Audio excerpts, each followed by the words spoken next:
And in this half hour of the show, my guest is Spencer Stuart. And Spencer is a regular here on the program. He talks about books, the history of publishing, and he's often coming up with some interesting and little-known anniversaries. And this morning, talking about the 150th anniversary of the Hectograph, a process, a device that's been pivotal in some interesting historical moments.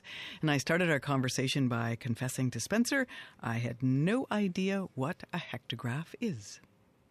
A hectograph it's a process in which you take a tray, you put gelatin in it and glycerol, and you mix it together. And then what you do is on a piece of paper, you write using hectographic ink or aniline dye, which is a sort of alcohol-based ink. You then place the piece of paper onto the surface, the gelatin surface that's in the tray.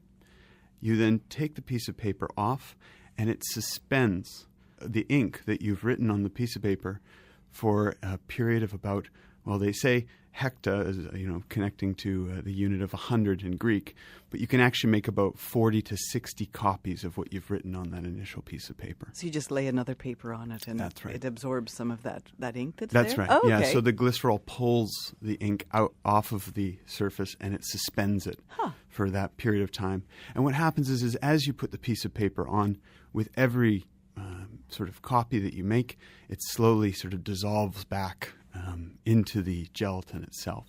And it can be done in a variety of different mixtures, but that's really the sort of initial invention that was created in 1869 by Mikhail Alisov, who was the inventor of the process. How did he come to invent it? Well, the 19th century can be sort of characterized as a period where there are inventors trying to find ways to duplicate things.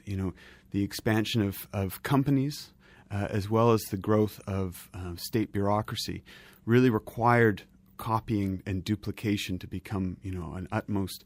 It was a real asset for these various organizations and institutions. So Alisov's in all of that. He takes an invention that's already created in 1856 by a man named William Perkin, and it's called aniline ink, or also known as movine, which is a type of sort of impermeable ink. And he then realizes that if you find a platform, you can make a kind of copy pad. That's what it was sort of referred as. So in 1869, he finds the process. 1870, he publishes a pamphlet in Russia, which sort of presents how to do the process. And that really starts it going. What's kind of remarkable about the fact that this went so far as to be a pamphlet where he could tell people about the invention was because, as we'll discuss, the hectograph, it didn't win the race in terms of duplicators. Mimeographs and things like that came out during the same century and surpassed them because you could make more copies. But it became sort of almost a historical actor, the process itself, how to make a hectograph, because you can basically make it in your kitchen. It's extremely straightforward to do. You don't need any power. And if you look at the sort of various movements of history into the modern era, you see that the hectograph is used in these kind of clandestine ways by organizations in order to get messages out and to create underground publishing. So what happens is that in 1869, he does this, he publishes it, and in 1878, he goes to the Paris exhibition and sort of presents it to people there, at which point it's sort of promptly taken by some German inventors, and for many years it was called the Sheryl for that reason. It was sort of believed that it was invented in Germany, but it was in fact created by Alisov in 1869. And so that's the origin story of the medium itself. But what you find is it starts to pop up in various contexts. Like where? Well, with the sort of rise of dissent within Russia itself, you start to see the mobilization of labor movements. And the descriptions from certain journals, such as Trotsky's journal, they describe often groups of men sitting in kind of working meetings, very underground meetings, talking about ways in which they can sort of try and mobilize. And they talk about handing around pamphlets of certain political thinkers that they're reading at the time. And based on these descriptions, and actually in the journals of Trotsky, he talks about the age of 18 in Odessa, sort of at the late part of the 1800s, reading a hectograph. So it was something that would, it was very heavily controlled in terms of what was to be allowed into Tsarist Russia. And so this was a way that you could kind of copy it out. So they would type it out on the aniline ink, they would make the copy for it, and then they'd distribute it to the various camps. And what results from that is, because it's being handed around, as the ideas are being kind of processed by the people reading them, the actual pamphlets are themselves sort of disintegrating, which leads to a kind of, it's almost like a silent actor. You read it in journals at the time, but you ultimately, it's very difficult to come by. There are some existing copies of some Tolstoy stories that were done in hectograph that were distributed in this way. But it really is something that you hear about, and you hear about the process, but it's hard to sometimes see. Very few of these materials exist today. They were handed around so much, like you say, right. and they just wore out. So interesting to think of that, isn't it? That democratization, I guess, or that ability then to make copies and send them around by anybody in their kitchen. Yeah, well, one thinker of the time, Jan Mahajski, talks about going to meet a group of workers. He was based in Poland and actually offered, sort of a lot of ideas to kind of empower workers. He says when he went to go visit them, he was surprised, first of all, that they even had copies of his writing, but that it was literally like tatters of paper that people were kind of absorbing them at that thing, and very much kind of a precursor to a lot of it's something that really fuels the engine of people feeling that they're not alone with certain ideas. Where else does it show up, Spencer? Probably the most famous one, probably the one that's most connected, is with the planning of the escape from Stalag Luft 3, which is it was situated in what is now Sagan, Poland, but at that time it was in Germany during the war. And between March 24th and 25th of 1944, there was what is known as now, through the book published in 1950, The Great Escape. So this was a project that was put together by a number of the POWs in the camp. If you look at sort of the people participating in it, it was like the UN. It was just all these different people from different walks of life trying to plan to get out of this POW camp. And one of the ways in which they put these plans together, which were all run by this gentleman by the name of Roger Bushell, was through very sort of diligent mapping and planning of the grounds, which resulted in 3 tunnels, Tom, Dick, and Harry as they were referred to, that were 30 feet deep and 300 feet long.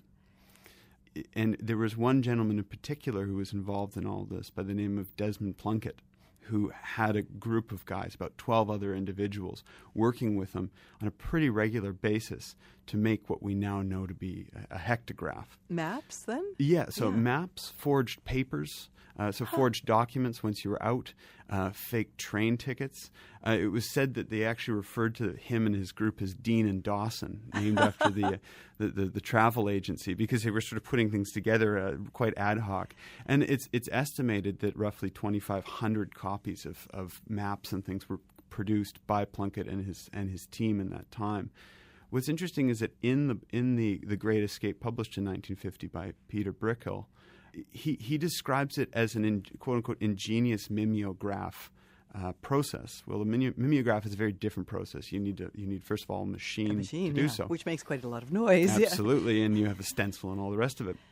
But actually, in the obituary for Plunkett, who died in the 2000s, the process that he describes is a hectograph.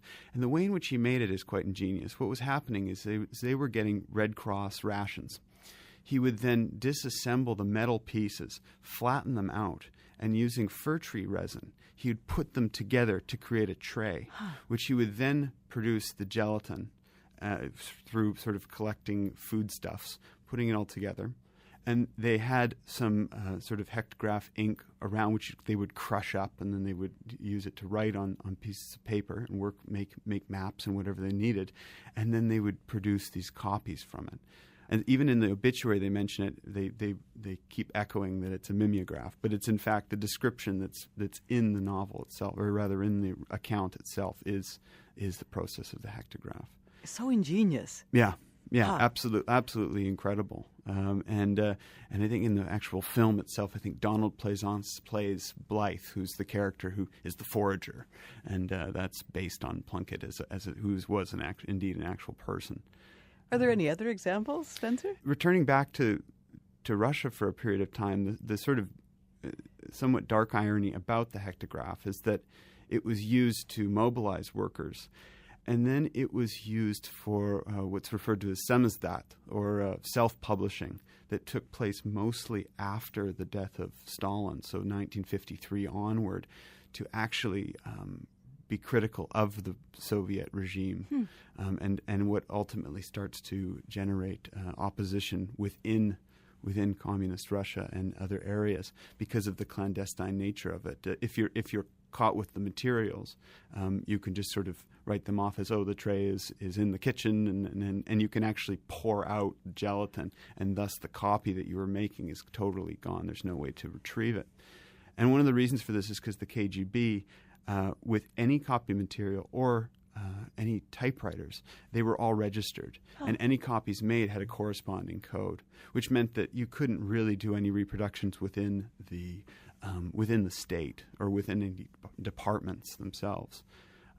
So that's sort of an interesting, it reemerges again and is used as a tool or a strategy in some ways to almost circumvent the power that was ultimately created in the first place through using the hectograph. So in that way, it's one of those technologies that's so malleable, much like we could think of the internet today being, in a similar vein.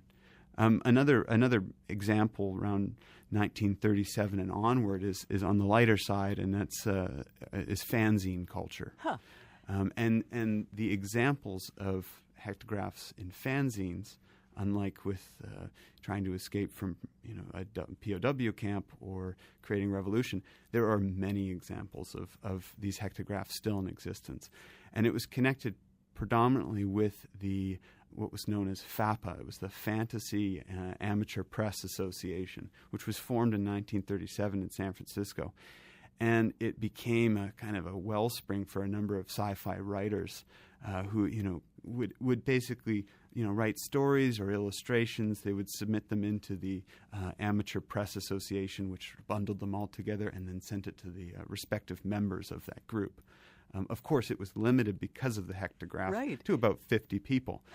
But what ultimately happens is with fanzines, you see less examples quite quickly of hectographs being used because a number of people involved in these had office jobs. The offices didn't really care about if you used duplicators or not. And so, people would do they'd run off their own little stuff at the same time. But that's a really interesting example of a kind of early do-it-yourself kind of movement, and it's something you can really, you can do quickly. I know the University of Iowa on their website they just recently took in a collection, Rusty Havlin's collection of fanzines, and it's about 100,000 fanzines. 100,000? Yeah, he was a pretty prominent figure within the fanzine sphere, the world.